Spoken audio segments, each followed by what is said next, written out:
All right, on the floor of the House yesterday, Senator Agom-Jarigbe, representing Cross River North, made startling revelation, alleging that certain senators received a sum of 500 million naira each from the 2024 budget. Now, this disclosure came during a heated session in Abuja amidst debate over budget pardon claims brought forward by Senator Abdul Ningi from Bauchi Central Senatorial District. Senator Ningi had raised concerns over the alleged misallocation of funds, stating that a whopping 3.5 trillion naira in the 2024 budget of 28.7 trillion was added to the budget without having any project attached to it. Now, in response, Senator Agom-Jarigbe weighed in on the allegation, accusing some of his colleagues of engaging in such practices. Now, he specifically pointed out that certain senior senators received 500 million naira each from the budget, from the 2024 Appropriation Act. Now, he was quoted, which of course you will play the video for you in a bit, but he was quoted as saying that if we want to delve into this issue, all of us are culpable. Some senators here, so-called senior senators, got 500 million naira each. I'm a ranking senator. I didn't get. Did I go to the press? Question mark. Most of you got. We don't have to go into those issues. That's quoting Senator Agom-Jarigbe, stating emphatically. Well, however, we do know that Senator Abdul Ningi, the senator representing Bauchi Central, has resigned his position as the chairman of Northern Senators Forum, and he's also been suspended. Oh well. Now let's take a listen to that conversation. This looks like it's going to go down as one of the most interesting Senates that we are going to have. This 10th one. Well, let's take a listen to this conversation. We are going forth and back on these issues and coming up with issues of the budget and individual issues concerning what came to our various constituencies. If we want to go into those issues, all of us are culpable. Some senators here, so-called senior senators, got 500 million each. I am a ranking senator, I didn't get. Did I go to the press? Most of you got. And yes, if we want to go into those issues, excuse me, if we want to go into those issues, yes. So I think that Senator Ningi,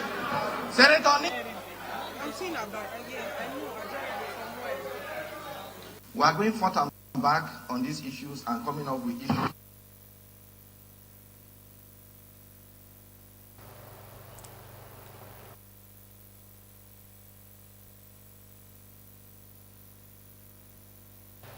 All right, so it's been a sharing spree, of course, a sharing spree of the Senate. Well, we have with us in the studio, Lawala Kundayo. Thank you for staying with us. And I've also been informed that Chukuma Okoro, a journalist and public affairs commentator, has also joined this conversation. Well, let me start with Chukuma on this one. Chukuma is really passionate about some of these things, and I do know that I don't know if this left you petrified. Good morning to you, Chukuma Okoro. Now, are you seeing what I'm seeing? Are you seeing what is going on in the Senate? Where do we stand with all of this, especially with the government saying, "Oh, look, don't worry, things will be fine. Tighten your seat belt. This suffering is for a while." And meanwhile, those representing us are getting what now? 500 million with some other money is going into their mailboxes, and a whole lot of other funny things that is enough to aggravate the common man. Good morning, Moses. Good morning to people on the studio, and good morning to our viewers worldwide. Moses, in all honesty, I am not petrified like you asked. I'm used to it because this is Nigeria. I'm used to it. This is the Nigeria of our time.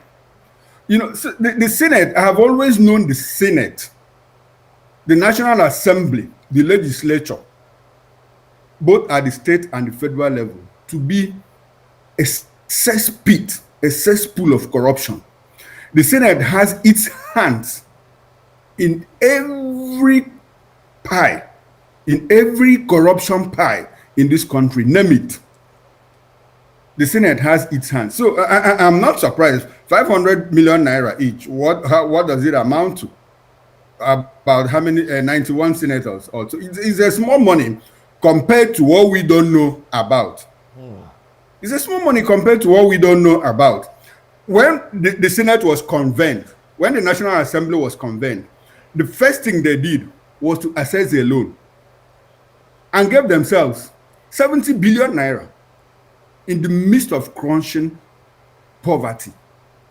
In the midst of crushing poverty, they doled out 70 billion naira to themselves and said, we are using it for furniture, to dress, and, to get ready to work. So what is 500 million naira? That is just about what we know. Senator Abdul Ningi said 3.7 trillion naira was put into that budget. No projects were tied to those budgets. What does that tell you? They will simply sign off those monies into their private pockets. So we are used to it. Most of the legislature, the National Assembly, is a rubber stamp one. How many times have they even gone to? The only time we get to hear about what the Senate is doing is when these kind of issues come up. We are hearing it now. Senator Abdul Ningi happens to be like a light in the horizon that we are seeing. So much goes under the Senate. So much goes in the Senate. Moses, let me shock you. In 2019, President Buhari set up an interim management committee for NDDC. When it became obvious that NDDC was just a market of financial reward for political office holder. The IMC manager, Dr. Lunei, set up a verification committee to verify contracts, and he handed it over to Dr. Carol Ojobo. At a point, Ojobo discovered that a particular senator had 300 jobs, NDDC jobs, in his name. Out of those 300 jobs, 120 amounting to about how many $1 million? On top of my head, I can't remember. 120 of those jobs had been paid for, yet none of those jobs had been mobilized to site. That is the Senate for you. So personally, I'm used to it. I'm not surprised, and I'll be surprised that anybody is surprised that this thing is coming out, because we have. If you go deep, if you open the books of the Senate, you will discover much more rot than we are seeing. Okay, I was going to also come to you on that. Now, significantly, after he made that statement, I'm talking about Senator Agom-Jarigbe, his mic was turned off. And nothing after that time was spoken, was heard from him again. We saw him talking, but there was no audio. Now, that is about the seriousness of these allegations as made by Senator Agom-Jarigbe. Now, what steps do you think should be taken to investigate and address properly any instances of budgetary misconduct like we're seeing playing out in the Senate? What steps do you think can be taken? I'm still with you, Mr. Chukuma. Unfortunately, nothing is going to happen in that direction. I'm very sorry. Nothing is going to happen in that direction. Look at how Senator Abdul Ningi was suspected with executive fiat.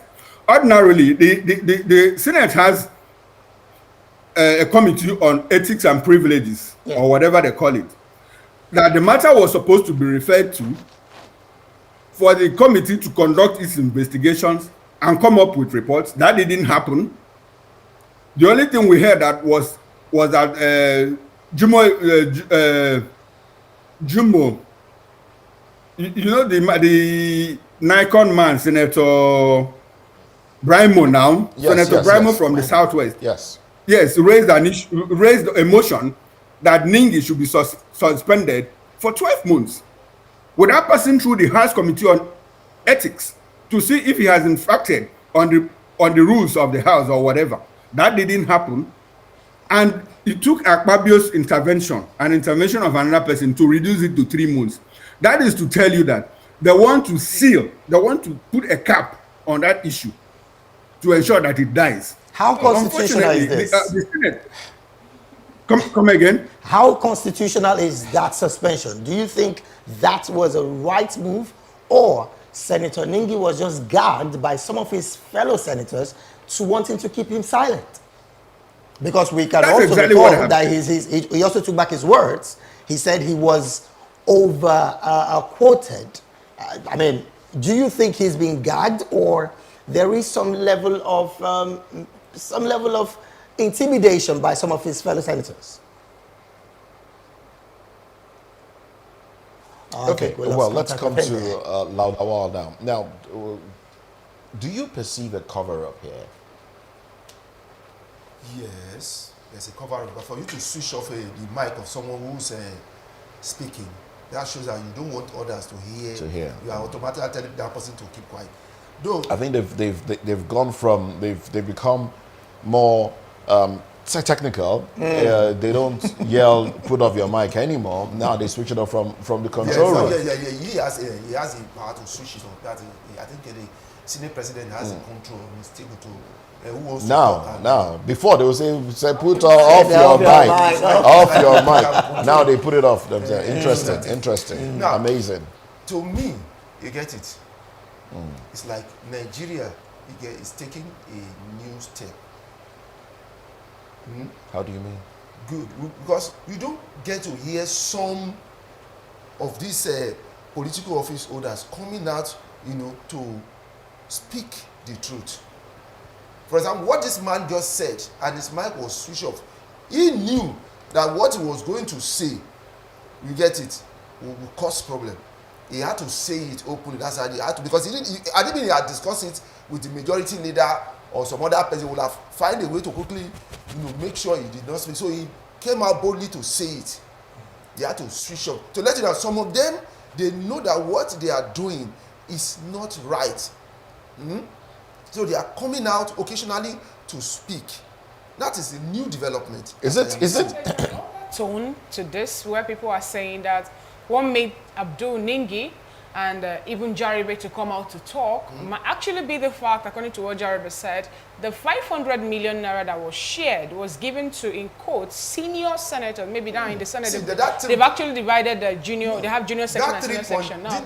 And they didn't get. That 3 trillion is not that 500 3.7 trillion, yeah. It's not. But now people are saying, share that 3 trillion among them. That's not what we're talking about. The 500 million is a different thing entirely. Yeah, that's what I'm telling you. That they are not the 3.7 is a different thing. Is padded into the budget. That's the allegation. So that they can share it in the end. You get what I'm saying? And that's what that man came out to say, Ningi. You get it? So when they switch off his mic, another senator. No. Well, anyway, another senator came up to say another one again. You get it? About the 500 million. Okay. You get what I'm saying? That things like this are happening. So that's why I said that. I've said it earlier on many times that the problem of this country is majorly the lawmakers. Because when you don't, when they suspended Ningi, they went to meet the president. Did you get that? Yes. You suspended your Ningi. member. You now went to what do you want to go and tell the president? but To let you know that the president, this Senate is a rubber stamp of the president. The previous one was also alleged to be a rubber stamp so as well. This thing keeps showing to everybody. Every now and then, you see one pocket or two of them coming out to say what exactly is going on there, and they quickly want to shut that one down, and then you see them running down to the president. Why? You see, that's why I said that the EFCC, we have EFCC is not doing anything. Why? Because there's no law to make the EFCC independent. There's no law to make the INEC independent. There's no law to make the ICPC independent, because they are still under the rubber stamp of the president. All right. Well, we have Chukwuma Okoro back online. I think David threw a question to Chukwuma at the time. If you heard the question, you might just go ahead and respond to it. Yes, Moses. I'm sorry about the glitch. I think it's a network issue. So, what the question David asked is very simple, and I had said it. You know that yes, they actually wanted to gag him, and that's what they did by suspending him. For having been suspended, what it means is that he's not going to appear in the Senate for the next 3 months, and whatever he says outside the Senate wouldn't actually hold waters, because he is not speaking as a senator. Like I said, the appropriate thing for the Senate to have done was to refer this matter. If Senator Ningi had infracted on the rules of the Senate, the appropriate thing for them to have done is to and privileges or whatever the name of that committee is, for them to review it, do a surgery on it, consider it all round, make a presentation to the House for the whole to the whole House for a decision to be taken. They didn't do that. And when Senator Agom-Jarigbe stood up, they put off his mic. That is what we have been seeing under the Senate of Senator Akpabio. Senator Akpabio, his presidency happens to be the worst Senate in the not just in the history of the Fourth Republic. His Senate happens to be the most corrupt, the most insensitive, the most callous, the most uncaring is it the most of all the corrupt? Senate. Is it the man most, doesn't take anything serious? Is it the most corrupt or the most inexperienced? That's why we are getting to see some of these things. Because are you saying these things were not happening before? Especially with the ninth one? The ninth Senate? Moses, the degree, these things have happened before. But it looks like there's an expansion. It has been, the whole thing has been expanded. And the insensitivity at which these things happen is baffling. So if I had said it is the most corrupt, it is the most insensitive, and the most callous, I want to add that it is the most inexperienced. What has this Senate done for the past 9 months? They're always in the news for the wrong reason. Look at when Akpabio was laughing, making jest of Nigerians. Let the poor breathe, with his very thick Akwa Ibom accent. And a man of his education, he cannot even tone it down. Okay, the moment he speaks, you know where he's coming from. Oh well, let's not tribalize it. Let's not go to the accent issue. Let's just focus on the activities of the man himself. Moses, I'm sorry, but that's I'm very sorry. I'm very sorry, but that's how I feel. That's how I feel about. Look at the money he sent to. Look at the money he sent through the mailbox to senators and had to recant almost immediately. That's a show of inexperience. That's a show of inexperience.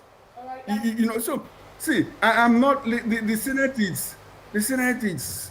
Oh God, like it's if there's anything more than a rubber stamp, that is what they are in this country. All right, Mr. In the midst of everything that is happening.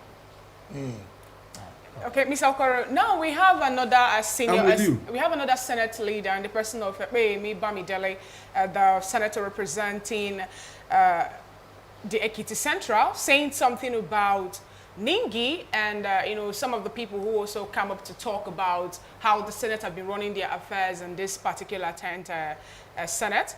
They're saying that they are forming a civilian coup, against the Senate leader.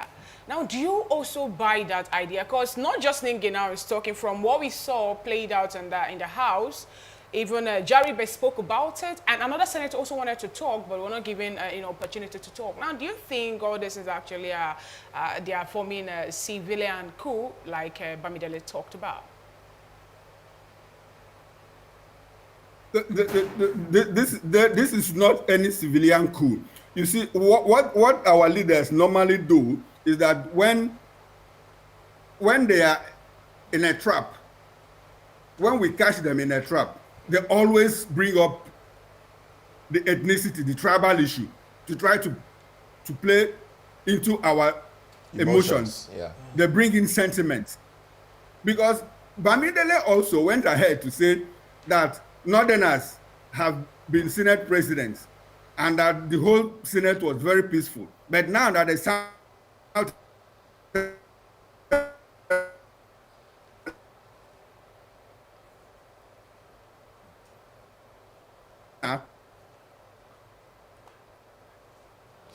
I guess the network actually is not, yeah. Now, back to you. is a president. Now, back to you, Mr. Lowell. Do you also think that what is happening there in the Senate, in the House, do you see it to be a civilian coup? And also, okay, answer this first before I will come in with a second one to avoid. What do you mean by civilian coup? Is the House, if they find the leadership is not incompetent, yeah. Yes, they have the right to remove the leader. What do you mean by coup? Okay, now, this brings me to the constitutional right to remove a leader in the House if the leader is not performing to expectation. Is incompetent. So what do you mean by coup? Coup is a negative word, for God's sake. All right, now coming back to this question I wanted to ask you earlier. We know that some people, members of the Senate, some of them have been there even before some of us were born. Let me put it that way. Some people were there for they've been there for 30, 20-something years, and they are still in position. And this actually made some Nigerians to come up to say that we keep on recycling, same people, and we're expecting a result. And we will not have any result over the fact that we're recycling people that were there for, they've been there for so many years. Now, some of them also are saying something about reducing the number of years a senator needs to be in power, even though they want to come up. For example, some are saying that we need to do it this way. Presidential election, once you're there for 8 years, you don't go back again. You understand? Now, do you think we need to bring that also back, into the Senate, whereby we reduce their term, 8 years, you don't go again for that? Yes, I think so. It's a way of curbing many of these things. It's a way. You can recycle somebody, that is not a problem. If you don't have any other person that is competent for that post, it's not a problem. But how many of them have actually come out to prove themselves that they are qualified to be there? We don't see them campaign and we don't see them talk. We just find them in those offices. Nothing to show for it that they are competent to be there. Some of them will even say, I was past governor of this, so therefore, that doesn't qualify you to be a lawmaker. You get? So if you now have maybe 8 years maximum, after 8 years you cannot compete again, and you cannot go there again, maybe it will also curb this recycling of incompetent and you don't think that will increase the stealing, because then you have a limited time to accumulate wealth. So what do you amassing wealth? Don't you think that would increase the tendency to do so? No. Even if you leave them forever, they will still accumulate wealth. If you leave them for one day, Nigeria is used to that. See,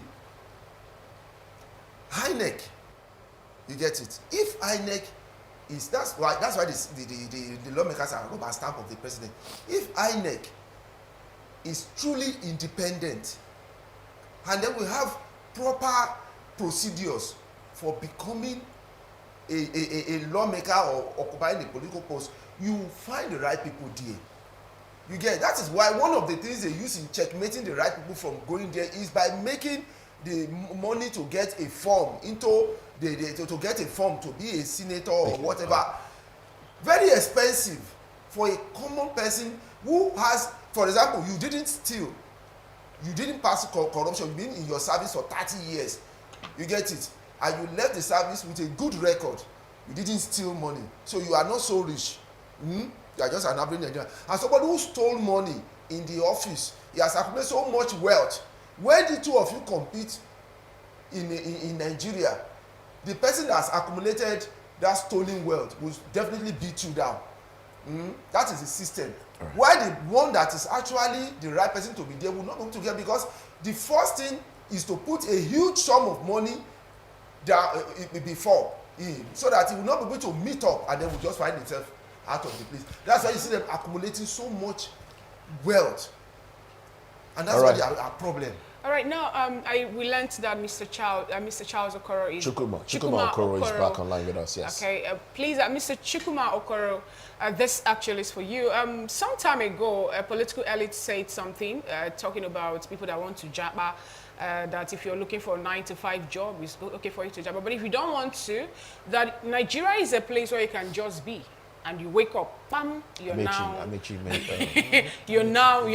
one person or the other in the country. And when we were talking before the network took you out, you made mention of incompetence and being inexperienced to be part of what is playing out in the Senate. Now, what do you make of that? Do you actually think that the issue of waking up and you're there is contributing to what we're having now in the House? And how do we stop it? The elite that said it is very correct. Nigeria is a place where anything can happen. Unfortunately, politics is one profession where you don't need entry qualifications. There are no entry barriers. There's no peopleship. The only peopleship you do is to what we call carry back, to serve somebody for like 2-3 months. You can even aspire to overtake the person. There are no entry qualifications like if you are a lawyer, you are an architect, you are an engineer, or a medical doctor. In politics, yes, I can wake up today. If I have made enough money in my business, I can contest for the senatorial seat of my constituency. And boom, I am there. So how do we curb all so what the person... No, it's politics. It's the only way to curb it is for the electorate. It's for the electorates to be mindful of the people they elect into offices. Now, sorry. All over the world. Let me quickly all over the world. Let me quickly come now. Being all over the world, there's no place where you have entry qualifications for politicians. Now, you know that you're talking about being mindful of the people that the electorate elect, but the bottom line is most times during elections, the electorates don't even know who they are electing to represent them. They just basically thumbprint on the party, and the party wins in a particular, place, and the senator attached just goes in there. Sometimes the electorates don't even know who. How do we fix that? Most people, the electorates know who they vote for. They know. It is the intermediaries, the people that we call stakeholders. These are the ones that cause this problem. Because a particular candidate has doled out money, huge sums of money to the stakeholders, the thing now cascades down the level of the stakeholders. Let me give you an example. Let me give you an example quickly. In Lagos, in the part of Lagos, we saw, because some electorates voted Labour Party during the elections, we saw the emergence of one Labour Party representative in the, I think it's Etiosa local government area, that was really unknown to a lot of people. But he emerged because there was, a vote for the party. Are you going to say you're not great to do here? No, these things happen. These things happen, but that one could be an isolated case. Okay. It could be an isolated case. What I'm saying is that people, Nigerians, Moses, in your local government, in your senatorial zone, I'm sure you know the people who vied to represent you, and you know what they are made of. You know their history.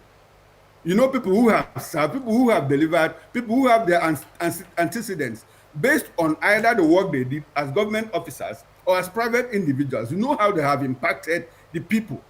If you are a stakeholder, you understand these things. But because you are more interested in a particular candidate who has brought more money, you now go down to your ward to impress it upon people that, look, this is the right candidate to vote for. Probably because the other person has not given you enough money. So to me, that is what it is. Nigerians know, we know ourselves. Nobody came from the moon. Even if you come back from United States to contest election, People will know that, look, this man has not lived here for a very long time. If you are home, they know that this man has been living here all this while. Okay, Mr. Chukuma, while you wrap up this conversation, because we're pressed for time, we need to get to the next conversation. I'm going to ask these questions, and I think you will have to possibly reply or answer them in maybe a sentence each. Now, the Senate President was seen as quoted, and of course quoted by saying that Nigerians will not respect this present Senate anymore. Now, that statement seems like a very interesting one. Do you think Nigerians would not respect the Senate anymore, or do you think Nigerians really did respect the Senate before now? That's one. Another question is, Senator Ningi has been suspended. And of course, before he was suspended, he was also quoted as saying he was overquoted, or they took those statements of his saying that there's a 3.7 trillion naira padding of the budget overboard, that they took it overboard. Now, the thing now is he's been suspended, and that particular situation seemed like it's never going to see the light of the day anymore. The co-founder of Budget, a platform where they analyze the budget, has come out to say that Senator Ningi was also right by that particular statement, alleging that 3.7 trillion was padded in the budget. He said he was right. So it means somewhere along the line, we are hearing the truth. But as it stands, the truth seems to have been covered by this present Senate. What do you make of this? And should Nigerians be worried in the very end? First question, whether Nigerians will still respect the Senate. I'm not sure Nigerians ever respected the Senate. We just tolerate them. Tolerance is not respect. We just tolerate them for lack of what to do. You know what recall process? You know how cumbersome it is to recall a senator in Nigeria. The process is so cumbersome. So it is not even an option before us. Once, twice it was tried, it failed. Now, for Abdul Ningi to say that he was probably he was overquoted, it is most probable that he too that they have called him and opened his file for him. Probably the EFCC, the ICPC, or one security agency has called him and opened his file for him. He's been in the Senate for a while, and this is not the first time. This is not the first time this kind of thing is happening. They take money at will without knowing it. You know, so for whatever reason that he came out to say this, Nigerians have known the truth. And we don't need the budget guy to tell us. Right from 1999, when this Senate, this Fourth Republic started, budgets have always been padded. It was budget padding that removed Professor Fabian from Imo State as Minister of Education. It was budget padding that removed him. We have had incidences of budget padding, and nothing ever comes out of it. This one, by next week, probably by the time a bomb goes up somewhere, or people are killed in the middle belt, northeast or northwest, this one will die down again. And Nigerians, as usual, we will move on. So I don't need the budget guy to tell me that a 7.3 trillion naira has been padded into the budget. I listened to him last night, and I watched Senator Daramolo, the Senate spokesperson, trying to defend the indefensible. He didn't even know what to say. He was talking about the ZIPs, the zonal intervention projects, about senators not receiving any direct funding for the constituency projects. What then is the work of the executive? If apart from constituency projects, they also have the zonal intervention projects, where they now go to compete with local governments by putting street lights. In this budget, we have 774 boreholes, provision for boreholes. What are you doing with borehole? Why can't you build water corporations that will give people jobs? We would have to wrap this Put up. water into the houses of people. In the 21st century, you are drilling boreholes. I absolutely understand. That don't survive 2 years. This one.